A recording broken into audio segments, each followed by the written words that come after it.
Oi, pessoal! Hoje a gente vai falar de um assunto muito sério e urgente: a violência contra crianças e adolescentes. Sabe, é um tema que pede mais do que só a nossa atenção, pede que a gente faça alguma coisa. A ideia aqui é justamente essa: trazer informação, conscientizar, porque o primeiro passo para proteger é entender o que está acontecendo. E olha, para a gente começar, é super importante entender uma coisa. Isso que está aí na tela não é só uma frase de efeito, não. É lei. É o artigo 227 da nossa Constituição. E o que ele diz é muito claro. Proteger crianças e adolescentes não é uma escolha, é um dever. Um dever da família, da sociedade, de todo mundo. E do Estado também, claro. Isso aqui dá o tom de tudo que a gente vai conversar hoje. Então, para a gente organizar as ideias, vamos passar por esses pontos aqui. Primeiro, a gente vai firmar essa ideia de que proteger é nosso dever. Depois, vamos ver os diferentes tipos de violência. Em seguida, como identificar os sinais de alerta. Aí a gente vai quebrar um mito sobre quem é o agressor. E para fechar, vamos reforçar que essa responsabilidade é de todos nós. Bora lá então. Começando pelo mais básico, pelo alicerce de tudo, nosso dever de proteger. Então, o que é violência contra uma criança? É qualquer ação ou até a falta de uma ação que machuque, seja no corpo, na mente ou sexualmente. E aqui, gente, a gente precisa derrubar um mito gigante. Isso não acontece só em um lugar ou em uma classe social. Acontece em todos os cantos e o mais chocante, muitas vezes acontece dentro do lugar que deveria ser o mais seguro de todos, a própria casa da criança. Certo. Agora vamos mergulhar nas várias faces que essa violência pode ter. Porque, sabe, nem sempre a violência deixa um roxo na pele. Às vezes, as feridas são invisíveis, mas machucam de um jeito que pode durar uma vida inteira. Vamos começar pela violência psicológica.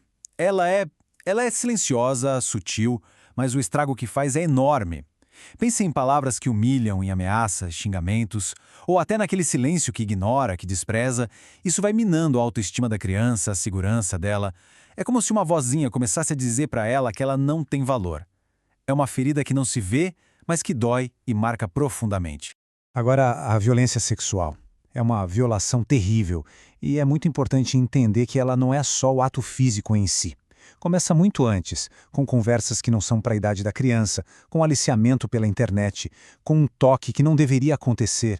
Ela rouba a inocência, destrói a confiança e deixa cicatrizes emocionais muito profundas que afetam a vida inteira da pessoa. E ele tem a violência física. Essa é a que a gente geralmente pensa primeiro, a que deixa as marcas visíveis. São os tapas, beliscões, empurrões, queimaduras, enfim, qualquer coisa que agrida o corpo e cause dor. É a forma mais direta e brutal de violência. Olha só essa comparação. De um lado, a gente tem as feridas que não se veem, como a humilhação, a ameaça. Do outro, as marcas que o corpo mostra, como um tapa, uma queimadura. E a grande sacada aqui é entender que não importa se a ferida é visível ou não. Tudo isso é violência, tudo isso machuca, tudo isso destrói. Não ter um hematoma não quer dizer que não exista dor. Tá, mas aí vem a pergunta: como a gente percebe isso? Muitas vezes, a criança ou a adolescente não consegue ou não pode falar. É por isso que é tão importante a gente aprender a ler os sinais, a ver o que não está sendo dito. Então a questão é essa: que tipo de comportamento pode ser um alerta de que algo está muito errado? Quais são esses pedidos de socorro que não vêm com palavras?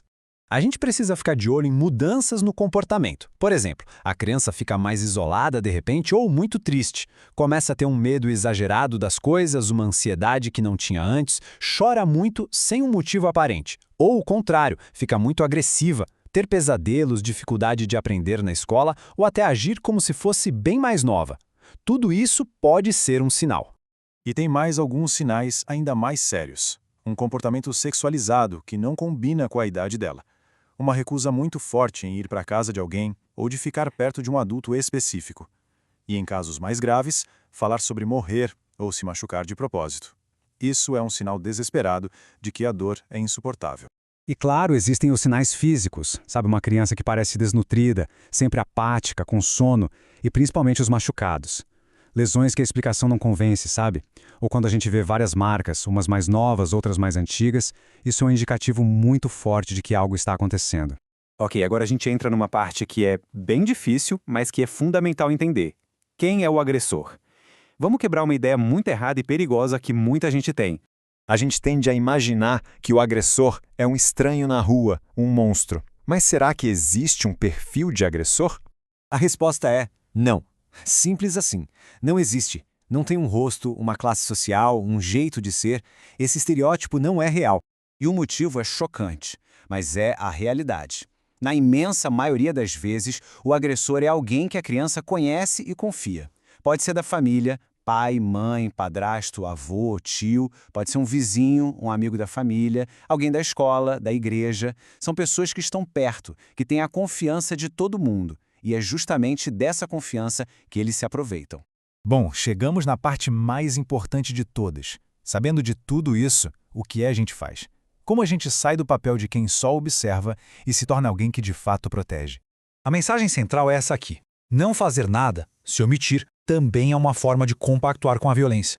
Lembra o que a gente viu lá no começo? A lei diz que é nossa obrigação agir. Proteger não é um favor que a gente faz, é uma responsabilidade, é um dever de todos nós. Mas como agir na prática? Existem caminhos. O mais conhecido é o Disque 100. A ligação é gratuita, anônima e funciona no Brasil todo. Outro caminho é procurar o conselho tutelar da sua cidade. E claro, se for uma emergência, algo acontecendo na hora, é ligar para o 190, para a Polícia Militar. É muito importante ter esses contatos em mente. Eles podem salvar uma vida. Então a gente fecha essa nossa conversa com uma reflexão. A gente viu o que é a violência, aprendeu a identificar os sinais, entendeu que o perigo muitas vezes está bem perto.